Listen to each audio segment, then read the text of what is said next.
Recently, I was shocked to learn that there had been a significant fire at Evertrust Company, where my husband, Richard, works. At that moment, I felt as if I had been struck on the head. Overwhelmed with concern, I immediately called Richard, fervently hoping he was safe. The phone rang, and when I finally heard his voice answering, my relief was immense. Excitedly, I asked, "Richard, where are you? Are you safe?" My voice was louder than I intended due to my anxiety and relief. However, Richard seemed annoyed by my loud tone and curtly responded, "What's the matter with you? You're talking so loud. I'm at work. Don't call me while I'm working," before abruptly hanging up. Although he didn't seem to be involved in the fire, his reaction was oddly dismissive. My name is Sarah. I'm 35 years old, and nursing is a significant part of my life. I got married to Richard 4 years ago when I was 30, just as I was nearing the end of my 20s. We met through a mutual acquaintance and quickly connected, leading to a blissful marriage, and we've been living in company housing provided by his employer. 4 years into our marriage, we haven't had children yet, but I'm hopeful about building a happy family with Richard. While he can be self-centered, he's generally a kind and loving man who makes me feel secure. However, lately he seems overly preoccupied with work, often bringing tasks home even on his days off, which leaves him visibly exhausted. Richard's detachment extends to our evenings together. After dinner, he often sits on the sofa, ostensibly watching TV, but he's mostly engrossed in his phone, using the television merely as background noise. When I attempt to engage him in conversation, his responses are minimal, usually just a yeah or an oh, making me wonder if I've done something to upset him. This recent shift in his behavior is puzzling and somewhat concerning to me. Choosing to believe that Richard was just overwhelmed by his demanding job, I decided to do my part in making things a bit easier for him. If he was indeed that exhausted, I figured I could at least ensure he had a warm lunch and a hearty dinner waiting for him every day. I made sure each meal was nutritious and balanced to help him through his long days. Then, an unexpected change threw a wrench in our routine. The day before, a colleague called asking if I could swap my night shift for a day shift. This sudden change meant I'd be home in the evenings, so I planned to inform Richard. However, amid the hustle of the new shift, I only managed to email him about the switch on the day itself. I told him not to worry about dinner as I'd prepare it once I was home. But strangely, I didn't receive any response from him. I thought he must have been swamped at work, so I focused on my duties. Even after my shift ended, there was still no word from him. This was unusual because Richard typically replied promptly to my messages during his breaks, often using emojis to keep the tone light. But this time, he only read my message and didn't reply. I wondered if he was just buried under work, or if this was a sign of something more concerning, a shift that sometimes happens after years of marriage. Feeling a bit down, I stopped at the supermarket on my way home. Despite the cold weather, I was determined to make a warm, one-pot meal for us. I picked up all the necessary ingredients and prepared them, ready to start cooking as soon as Richard walked through the door. However, he didn't come home at his usual time of 6 p.m. The hours ticked by, and it was already 9 p.m. by the time he arrived. As he entered, I greeted him, trying to keep the mood light. "Welcome back, you're home late? Did you have to do some overtime work?" My voice carried a mix of relief and concern, hoping for a simple explanation. "Yeah, but did you have to suddenly switch to the day shift?" Richard asked as he entered the kitchen. Yes, a coworker had an emergency, and I was a bit late in telling you about the change," I explained, feeling the tension between us. "I see. I guess you couldn't help it," Richard replied, his voice tinged with frustration. "But it's a bit annoying that you only told me today. I might have made plans to go out for a drink or something." "You're right. I'm sorry," I responded, turning on the stove to heat the pot. "Oh, you haven't eaten yet?" Richard noticed the setup. "No, I thought I'd wait for you," I said, hoping he'd appreciate the gesture.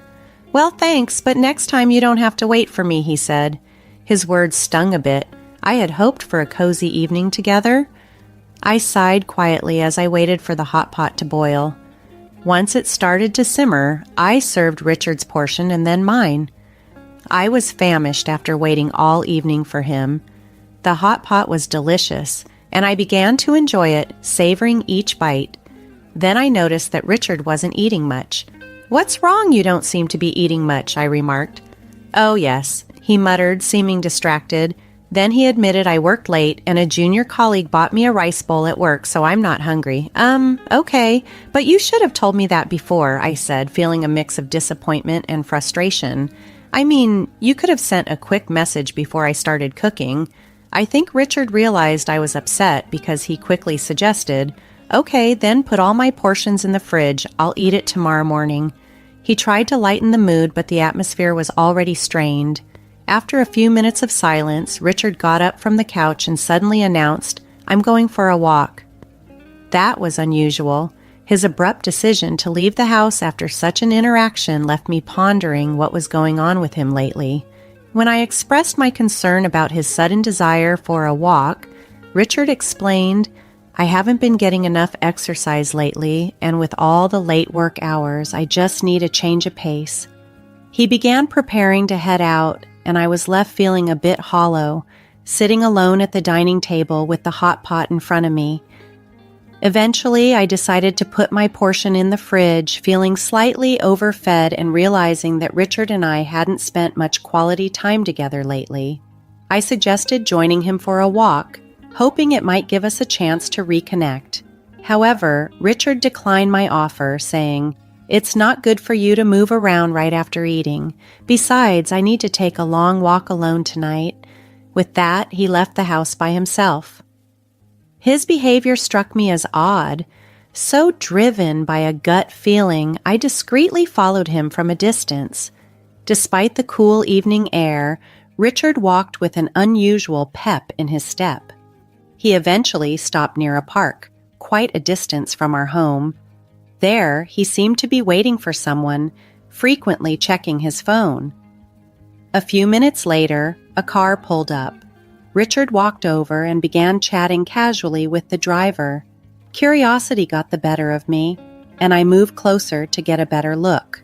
Through the car window, I could see a woman with long curly hair and shiny lipstick, laughing joyfully as Richard climbed into the passenger seat. The sight was a punch to the gut. I couldn't help but think he was having an affair. Just as I was processing the scene, the car drove off with them. I stood there, stunned, trying to make sense of what I had just witnessed. Not long after, Richard texted me, claiming he had unexpectedly run into an acquaintance and would be home late. His explanation felt far too convenient, and deep down, I knew something wasn't right. The trust I had in him was shaken as I struggled to grasp the reality of the situation. He had told me he wasn't hungry because he had already eaten, yet it was past 3 a.m. when my husband finally came home. He didn't even realize I was awake as he stumbled in, seeming tipsy, and headed straight to the kitchen for a glass of water. Since that night, he often stayed late at work, especially when I was on the day shift. Synchronizing our days off had always been a challenge, but now it felt nearly impossible. Recently, he was not only working late, but also on his supposed days off. I couldn't shake the suspicion that he might be meeting the woman I had seen with him that night. Driven by doubt, I went online to look for detective agencies. After some searching, I submitted an investigation request to the most reputable one I could find. I felt guilty for going behind his back, but I reasoned that if the investigation cleared him, I could fully trust him again. Waiting for the results of the investigation was excruciating. My husband was as reserved as ever, and every time I looked at him, the image of that woman haunted me. I was desperate for clarity.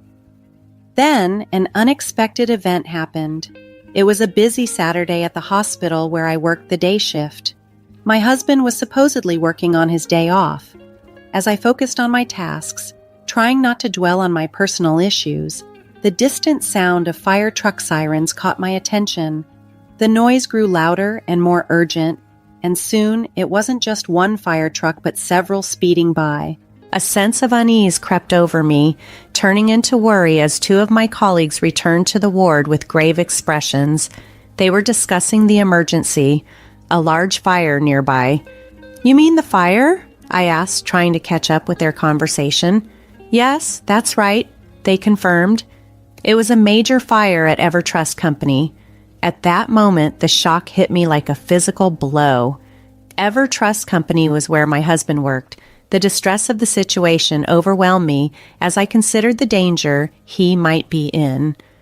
Learning that the fire was at EverTrust Company where my husband worked filled me with an immediate sense of dread. I quickly explained the situation to my colleagues and rushed to call Richard, hoping against hope that he was safe. Despite the recent tension between us, I never failed to see him off each morning as he left for work. With a heavy heart, I dialed his number, praying fervently that he had not been caught in the blaze. The phone rang, and soon Richard's voice came through, a sound that momentarily lifted my spirits. "Hello, Richard, are you safe?" I asked, my voice louder than intended in my relief. But instead of reassurance, his response was curt and irritated. "What's the matter with you? You're talking so loud. I'm at work. Don't call me while I'm working."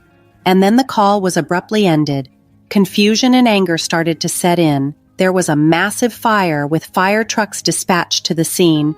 It was impossible for him to be working normally under those circumstances. His cold demeanor and strange response made me wonder if he had even gone to work or if something else was going on. As my worry for his safety turned into suspicion about his fidelity, I couldn't help but think about all the mornings I had seen him off. Was he using that time to meet someone else? By the time I reached home, my mind was made up. I needed to leave and start afresh. As I began packing my belongings, I checked the mailbox and found that the results from the detective agency had arrived. It seemed timely to take these with me as I left the house that no longer felt like a home. My parents came over to help me pack, and I arranged for a moving contractor to expedite the process. Amid the packing, it dawned on me that Richard was probably unaware that I knew the truth about his affairs, and it was likely he was with his lover at that very moment. I packed up my furniture and the appliances that had been with me since my single days. The room quickly emptied, becoming a shell of the home it once was. As I stood there looking around at the nearly empty space, I realized how much I had changed and how much I needed to move on from this chapter of my life. I had grown completely detached from the life I once had in that house. With resolve, I moved my belongings to my parents' house and began searching for a new place to live on my own. The next day, my husband finally reached out, his voice filled with confusion and annoyance. "Hey, what's going on? Most of your stuff is gone." "I've moved out," I replied calmly. "What the hell were you thinking? When are you coming back? What about my food? What about the house chores?" His questions were all too telling, focusing solely on what I did for him. Hearing his words, I was stunned but not entirely surprised. "Is that all you think about when it comes to me?" I asked, the disappointment heavy in my voice. Our conversation brought back the memory of the fire at his company, a day he was supposedly caught up at the office, yet he seemed too carefree considering the circumstances. "Why don't you find another woman to handle all that?" I challenged, unable to keep my composure. "What are you talking about?" he replied, genuinely confused. "You were with a woman named Kelly today, weren't you?" "Huh? What are you talking about? I was working at the office." "Oh, at the office? How long did you work today?" I pressed, my suspicion growing. "It was a busy day. Even though I was supposed to be off, I worked until late in the evening," he claimed. "That's why I was so surprised that you moved out," he added, trying to sound bewildered by my actions. "Why don't you stop lying already?" I countered sharply. "You lied about going to work, right?" "I wasn't lying. I was working. What's going on?" His voice wavered between frustration and confusion. "How can you work until the evening when there was a fire at your office during the day? When I called you, several fire trucks had been dispatched to your company. They were there to put out a fire that broke out at your office. That's why I called you. I wanted to know if you were okay. You told me not to call you when you're at work, acting as if there was no fire. His silence following my words spoke volumes, confirming my doubts as the reality of the situation sunk in deeper. The conversation laid bare the fissures in our relationship, making the distance between us more palpable than ever. After uncovering the truth about the affair through a detective agency, I held irrefutable evidence that left no room for my husband to deny his actions. I informed him sternly, "There's no way for you to get away with this. From now on, you'll need to communicate through my lawyer." As expected, he pleaded for forgiveness, repeatedly apologizing for his betrayal. However, my feelings for him had long since faded. "I'm sorry, but there's no way to fix this. I'm hanging up now," I said, cutting off any further attempts for reconciliation. I promptly met with my lawyer, demanding a divorce and alimony. The proceedings moved swiftly. With the solid evidence at hand, the divorce was finalized, and he, along with his accomplice from work, a junior colleague, was ordered to pay a significant amount in alimony. The affair had not only personal repercussions, but professional ones as well. Once the news of their relationship spread throughout the company, particularly under the dramatic circumstances of the fire at the workplace, it sparked widespread disdain among their peers. Both my husband and his affair partner found themselves receiving cold stares and harsh judgments from colleagues, a social penalty for their actions which seemed to deeply embarrass them. Meanwhile, I moved into a new apartment and began embracing my independence. The stability of my nursing career gave me the comfort to take things slowly without rushing into another relationship. I was enjoying my newfound solitude, appreciating the peace that came with it. Finding out about my husband's affair, especially during the chaos of the fire at his company, felt like a harsh twist of fate.